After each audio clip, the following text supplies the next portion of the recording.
para hadir sekalian, biasanya setiap acara itu membawa suasana dan situasi sendiri-sendiri.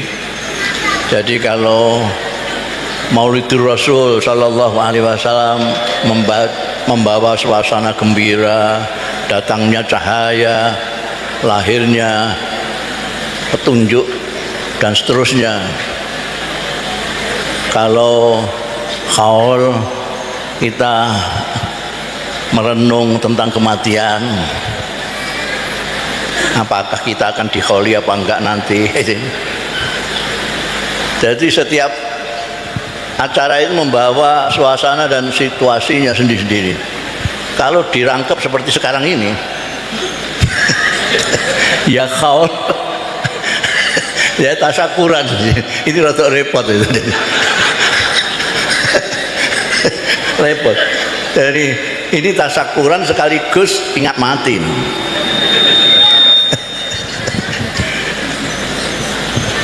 Pertama-tama dalam rangka tasyakuran ini tentu saja saya ingin menyampaikan selamat kepada ananda-ananda yang diwisuda ini. Mudah-mudahan ilmunya barokah, manfaat, berkembang, dan seperti kata Pak Kiai tadi, Pak Kiai Fadholan, ini baru mulai Anda ini, bukan sudah puncak ya. Kalian ini baru mulai, baru hafal Quran, masih ada tahapan memahami Al-Quran, ada tahapan mengamalkan Al-Quran, ini masih panjang.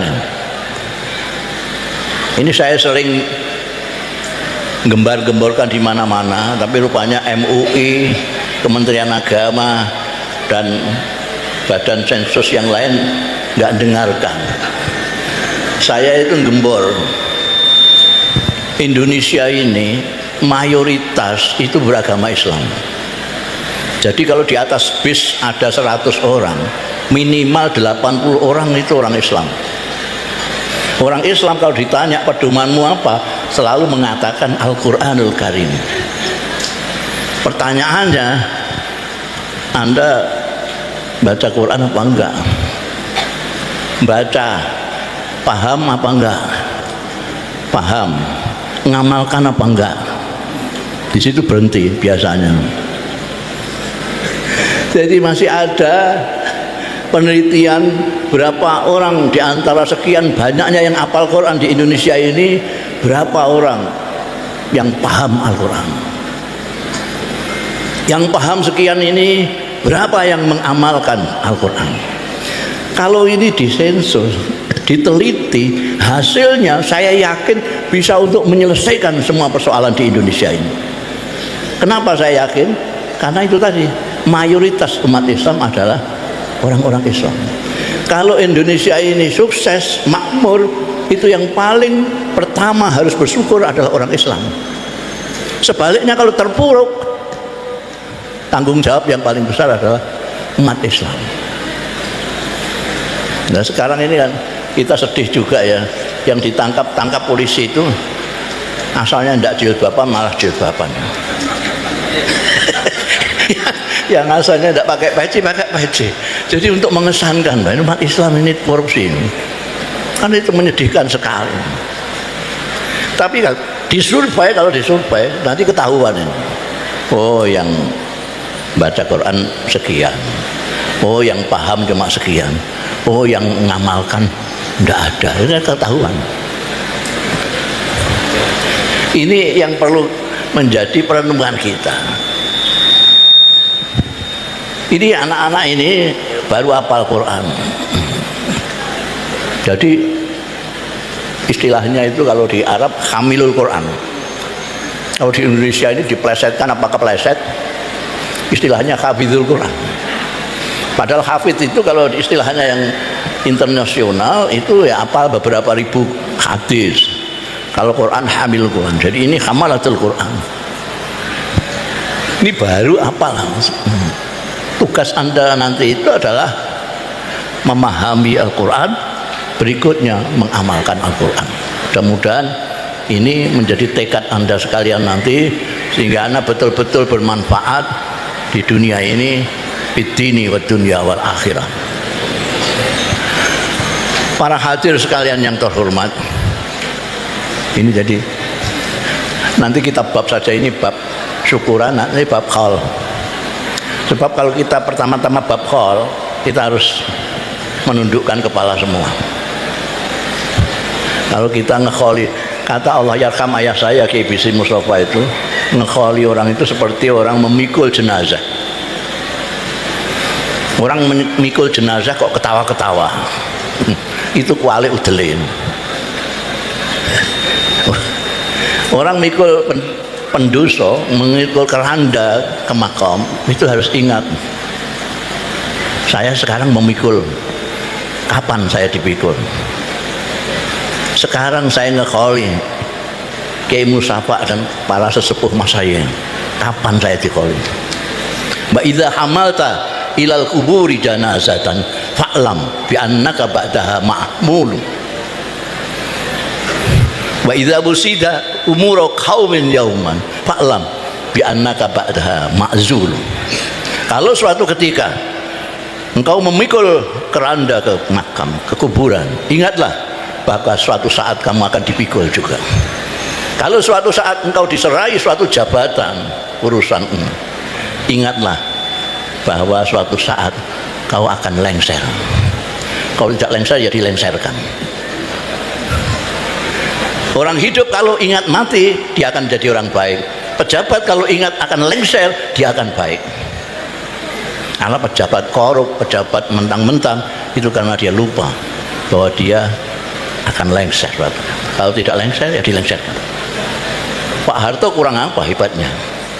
32 tahun tapi lengser juga. Itu jadi idza hamalta ilal kuburi janazatan fa'lam bi annaka ba'daha ma'am. Wa idza usida umura qaumin sa'atan fa'lam. Ini sampean jangan cari di kitab, tidak ada di kitab. Ini dalil dari kalender ya. Ada kalender, tengahnya ada kata-kata mutiara itu.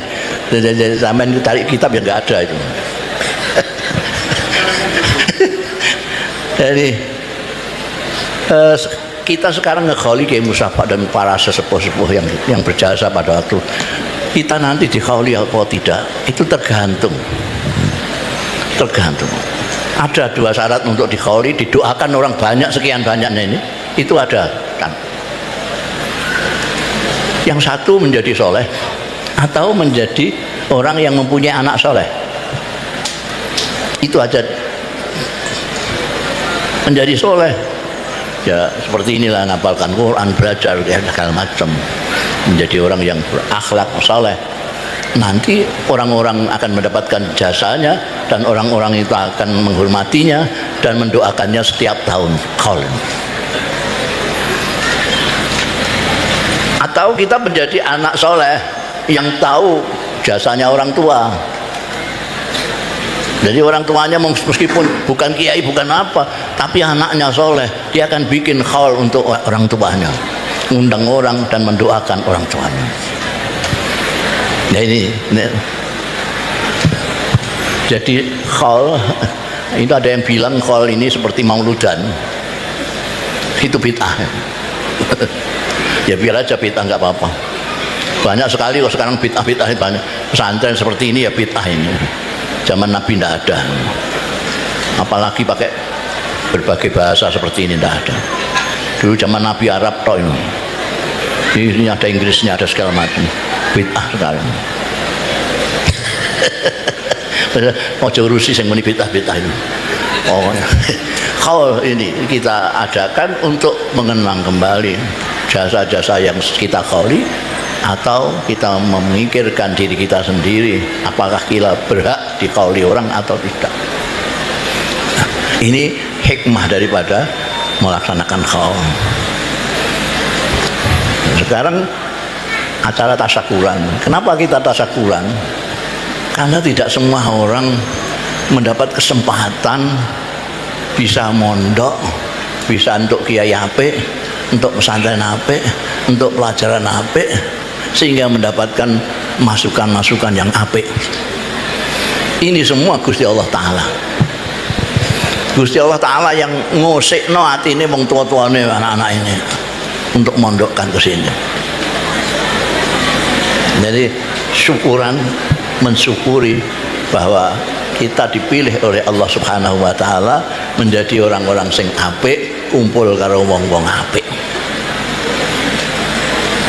Ibu-ibu, bapak-bapak dan saudara sekalian yang terhormat, pondok pesantren itu dulu dikenalnya merupakan lembaga pendidikan. Lembaga pendidikan. Pendidikan itu bukan pengajaran. Tapi di kita sering dirancukan kalau kita mengatakan pendidikan, ya pengajaran, pengajaran ya pendidikan. Padahal beda itu. Pendidikan itu tarbiyah bahasa Arabnya, pengajaran itu talim bahasa Arabnya. Jadi pondok itu asal usulnya adalah lembaga tarbiyah. Terus dikritik oleh orang-orang di luar itu, pondok pesantren itu metode didaktiknya itu tidak ada. Artinya apa? Mereka mengkritik pengajaran di pondok pesantren karena memang di pesantren itu titik perhatiannya pada pendidikan. Jadi pengajaran ini nomor sekian. Karena itu kiainya itu kalau mulang tidak pakai metode didaktik. Kiainya itu kadang-kadang mulang, apalagi kalau puasanan sambil ngantuk-ngantuk. Qala wa qala wa qala wa qala mujibatul khusli. Terus meneng mujibatul khusli. Oh, utawi napa niku wau sing majibake adus niku. Al-muttar iki manane kok angel diliwati ayo cung. Itu pengajarannya itu gitu. Kalau dulu Allah yarham Mbah Maksum ya, orang yang keramat itu dulu kalau posonan ngaji dia ambil poso habis sahur baru subuh ngaji, bayangkan. Kadang ngantuk-ngantuk itu kan dicung liwati ayo kepada gelis katam.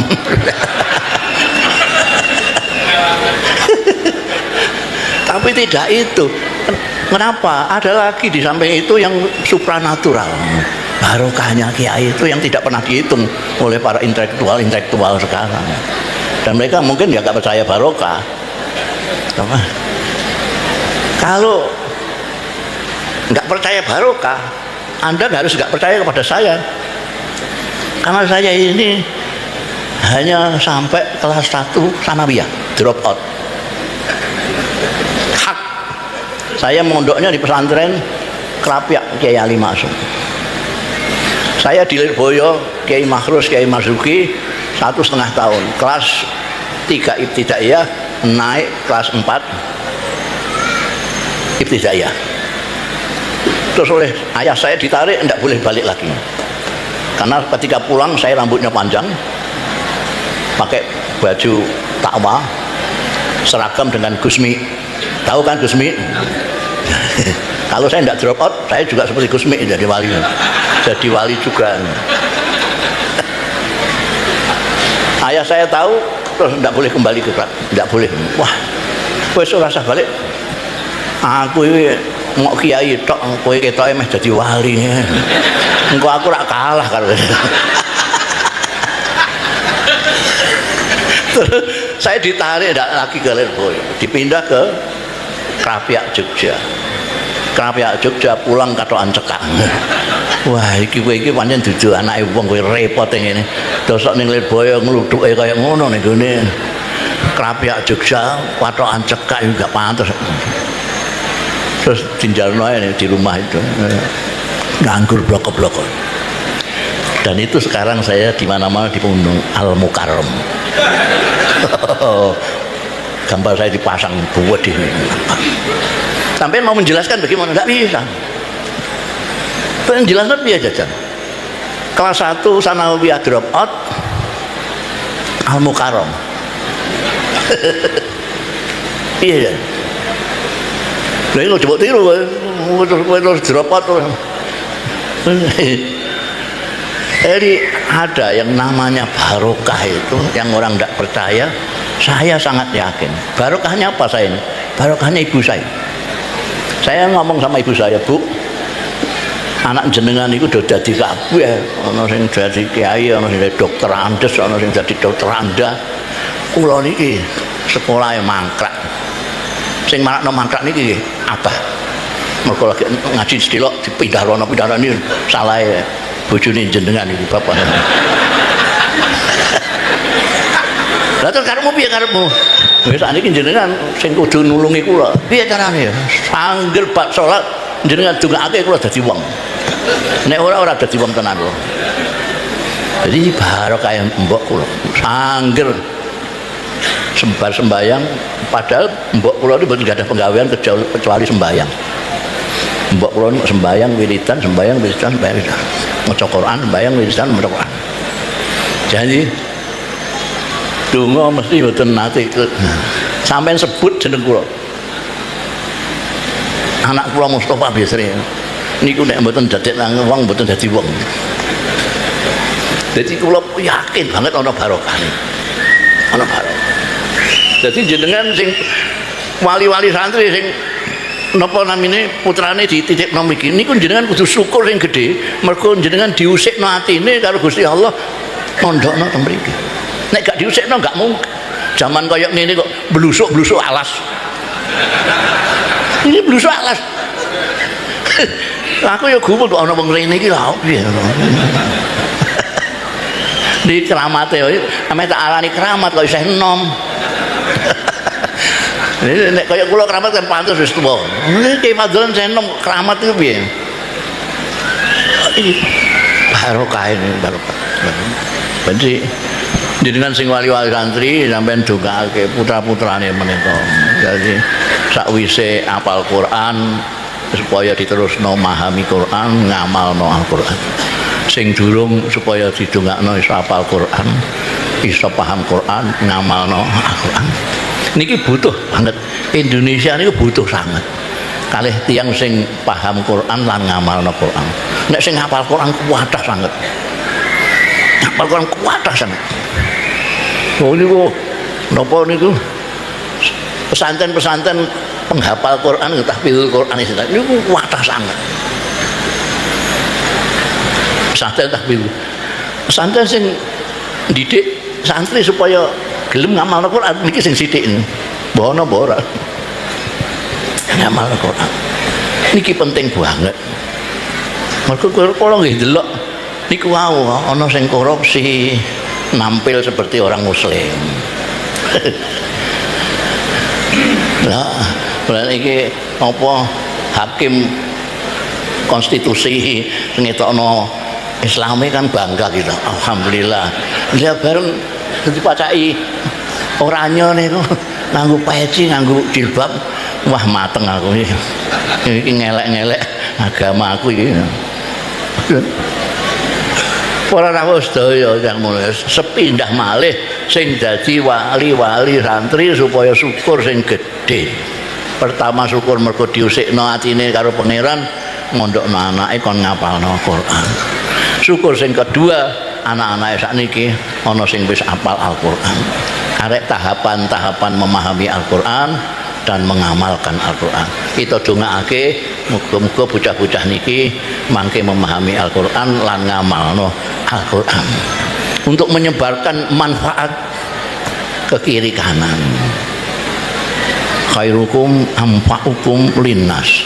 Untuk menjadi orang yang bermanfaat harus punya modal. Gimana kita akan bermanfaat di masyarakat kalau kita tidak punya modal apa-apa? Ini sudah diberi modal oleh Kiai Fadholan, oleh Nyai, kayak modal hafal Al-Quran, ngerti maknanya Al-Quran, karek untuk memberikan manfaat kepada masyarakat. Jadi khairun nas. Jadi khairun nas. Untuk menjadi nas tak ngono aja. Khairun nas. Khairun nas. Jadi sing apik-apike manusa. Nggih, dadi apik-apike manusa aja manusa tok. Angger mangan turu nek dadi manusa kowe. Ora usah ngapalno Quran. Mending ngapalno Quran untuk menjadi khairun nas. seapi-api nas. Seapi-api nas iku anfa'uhum linnas. Dari kemanfaatan masyarakat itu dengan ilmu-ilmu kalian. Al-Qur'anul Karim gawe ini kita aku sebagai pedoman kita. Kita aku bahwa itu di situ ada semua jawaban-jawaban. Dan kita tahu bahwa kita banyak yang hafal Quran. Sekarang pertanyaannya, apa yang dilakukan orang-orang yang hafal Quran dengan kondisi masyarakat yang seperti ini? Apa? Tekan mriki kula niku nangis kula. Mulane kula akhiri teman-teman mawon. Wassalamualaikum warahmatullahi wabarakatuh.